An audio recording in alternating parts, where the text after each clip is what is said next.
पुंचक सुब्दन, आपको लगता है जो जवाब दे रहे हैं वो इनफ है, पर्याप्त है, या इससे ज्यादा जवाब देना चाहिए था भारत को, भले ही वो किसी और तरीके से होता, जैसा सुशांत सरीन ने सजेस्ट किया? अरे शायद दो तीन चीजें हैं वो जो कंसर्न है इमीडिएटली। जैसे तो मैं तो मानता हूँ उनको, इन दोनों मेहमानों ने आपको बता दिया विस्तार से।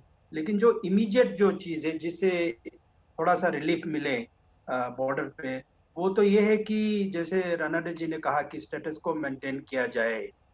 क्योंकि लगता है कि गलवान वाले में आपने जो भी कहा कि कुछ कुछ मीटर पीछे पीछे हट गए तो वहां थोड़ा स्थिति कंट्रोल में है। लेकिन जो ये फिंगर पॉइंट पे है, श्री जाप कहते हैं, शेर का जाप, 5 फिंगर है वहां पे।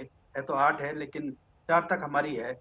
उन्होंने हमें इस साल 4 से आगे जाने नहीं दिया पेट्रोलिंग के लिए। जो पेट्रोलिंग के लिए नॉर्मली जानते हैं 8 तक जाते हैं, हमारी क्लेम लाइन तक, डिस्प्यूटेड लाइन तक।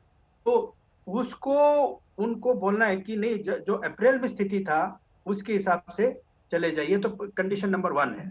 कंडीशन नंबर 2 ये है कि हमने अपने जमीन पे सड़कें बनाना शुरू किया है, वो उसको रोका नहीं जा सकता। हम ना रोकेंगे ना तुम रोक पाओगे। ये कंडीशन नंबर 2 है। और नंबर 3 है, कुछ प्रोटोकॉल जो है इन्होंने वायलेट किया है। जैसे कि जब भी फेस ऑफ होता है, दूसरे एक ट्रुप दूसरे ट्रुप से मिलते हैं तो अपना अपना झंडा लगा के वो कुछ बातचीत शुरू करते हैं। तो अभी तो ये चाइनीज जो है वो रॉड के ऊपर कील लगा के ऐसे मारने लगे हैं। तो ये violation of all the protocol norms.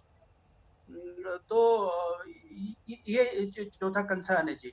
और पांचवा ये है कि उन्होंने हमारा जो विश्वास जो है उसको विश्वासघात कर दिया। इसलिए क्योंकि सडनली उन्होंने करीब कहीं से एक ट्रूप्स लाया, पता नहीं क्या, शिंगजांग से लाया, तिब्बत से ला के बहुत सारे संख्या में उन्होंने ट्रूप्स वहां पे बॉर्डर पे तो नहीं लाया होगा, पीछे थोड़ा सा पीछे रखा होगा।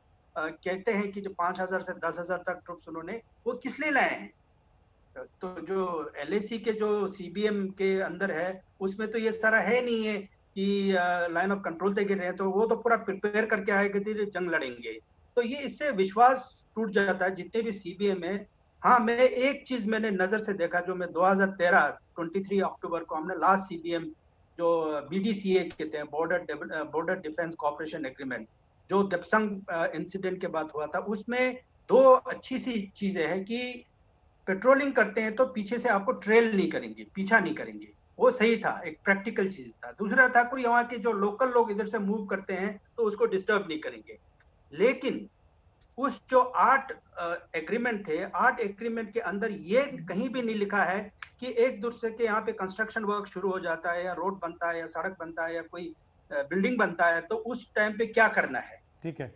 तो मुझे लगता है कि इसमें थोड़ा सा अमेंडमेंट चाहिए, दोनों फौज मिलके, कि ये जो बीडीसीए के अंदर थोड़ा सा अमेंडमेंट लाके, भाई इस स्थिति में आप क्या कर सकते हो। वो कभी शायद मैंने नहीं पढ़ा, अगर हो तो जो आर्टिकल है 1 से लेके 8 तक उसमें कुछ और चीजें हैं। लेकिन ये नहीं लगा, क्योंकि अभी हम जब सड़क बना रहे हैं, वो भी बना रहे हैं, हम भी बना रहे हैं, उस स्थिति में क्या हो।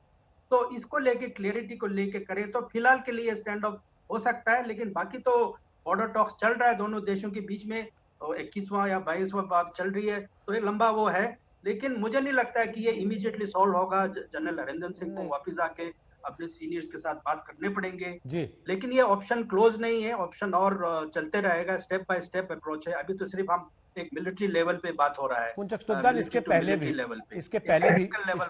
पिछले एक महीने में कई बार बात हुई, और भी चैनल्स खुले हैं, पिछले एक महीने में कई बार बात हुई। उसके बाद आज की बातचीत को खास दर्जा मिला क्योंकि एक बड़े स्तर की बातचीत थी। और इसके दरमियान जो जो चीजें हो गई सुशांत सरीन, खासतौर पर G7 की बात जो शुरू हुई कि G7+4 या G7+3, और उसके बाद ग्लोबल टाइम्स ने जिस तरीके से उस चीज को भारत को एक मैसेज के लिए इस्तेमाल करने की कोशिश की कि आप इस चक्कर में मत पड़िएगा, क्या आपको लगता है कि चीन का इन बातों को छूना कहीं ना कहीं भारत का दबाव वो काम कर रहा है, वो असर दिखा रहा है आपने?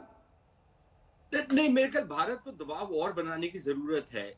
जो G7 की सारी बातचीत है वो चीन की तरफ से हो सकता है संकेत हो, और मेरे ख्याल रानाडे साहब से बेटर तो कोई आदमी नहीं हो सकता उस पर व्याख्या करने के लिए। लेकिन मेरा मानना ये है कि शायद जिस तरीके का कूटनीतिक दबाव हमारे को बनाना चाहिए या जिस तरीके की हमारे को अलायंसेस की तरफ जाना चाहिए, हम छोटे मोटे संकेत जरूर करते हैं, लेकिन क्या हम पूरी तरीके से उस तरीके के फ्रेमवर्क में जाने को तैयार हैं या नहीं, मेरे ख्याल इस पर एक सवालिया निशान है।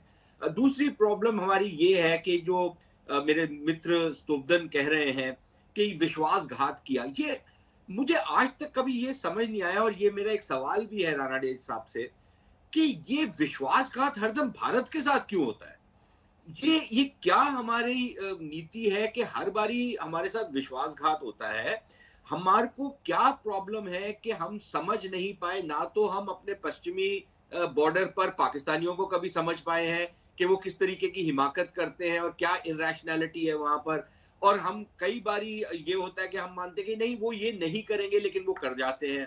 और क्या कारण है कि पूर्वी सीमा पर भी यही चीज होती है कि अगर चीन की तरफ से एक बड़े लेवल की एक्सरसाइज हो रही थी तो हमने ये क्यों माना कि वो एक्सरसाइज होगी और वो वापस चली जाएंगी? हो सकता है कि 10 में से 9 बारी वो वापस जाते हों, और हो सकता है इस बार 10वीं बार है कि वो ट्रूप्स को वहां पर लेके आए और फिर आगे ले आए। तो हमारे को हर 10 बार ये अपने साथ सतर्क रहना चाहिए कि अगर इस तरीके की कोई हिमाकत हो तो हम उससे पहले कि वो कुछ कर पाए, हम उससे पहले ही उनको काउंटर कर पाए। क्या कारण है कि हमारे साथ हरदम विश्वासघात होता है? तो मेरे ये 2 मुद्दे हैं कि एक तो कूटनीतिक स्तर पर बड़े संकेत आए हैं दुनिया भर से, लेकिन हम कहीं ना कहीं स्ट्रैटेजिक ऑटोनॉमी की बात करते हैं। अब आपकी क्या स्ट्रैटेजिक ऑटोनॉमी रही है? जब चीन आकर आपके साथ जिस तरीके की हरकत कर रहा है उसमें हमारी क्या स्ट्रैटेजिक ऑटोनॉमी है? तो ये हमने ये फलसफे बनाए हुए हैं, ये मंत्र है जिसको जपते रहते हैं क्योंकि किसी समय किसी ने ये मंत्र हमारे हाथ में दे दिया, तो बिना सोचे सच समझे हम जो मंत्रों को जपते हैं, स्ट्रैटेजिक ऑटोनॉमी, तमाम नॉन अलाइनमेंट, इस टाइप की जो बकवास सुशांत सरीन रहते हैं, वो उससे क्यों? उससे मैं ठीक है, आपका मैं इशारा समझ रहा हूं, आप किधर इशारा कर रहे हैं, लेकिन उससे आप हटें तो तब हटे ना जब उसके बेहतर आपका कोई विकल्प आपके हाथ में हो।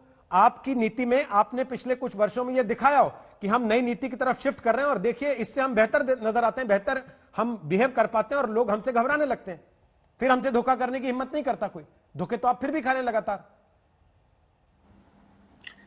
वो मेरा तो सवाल यही है कि ये जो देखिए अंतरराष्ट्रीय रिलेशंस में और खास तौर पर उन मुल्कों के साथ जिनके आपके साथ कोई विवाद हैं या बहुत बड़े बड़े मुद्दे हैं आपके, या आपकी जंगें हो चुकी हैं या तनाव रहता है आपका, वहां पर आप किसी के ऊपर भी कैसे विश्वास करते हैं? मुझे ये बात आज तक समझ नहीं आई। और हमारे यहाँ पर या तो ये हमारी सांस्कृतिक एक धरोहर है कि विश्वासघात, ये मेरे को अंतरराष्ट्रीय रिलेशंस में ये शब्द विश्वासघात मुझे आज तक कभी समझ नहीं आया।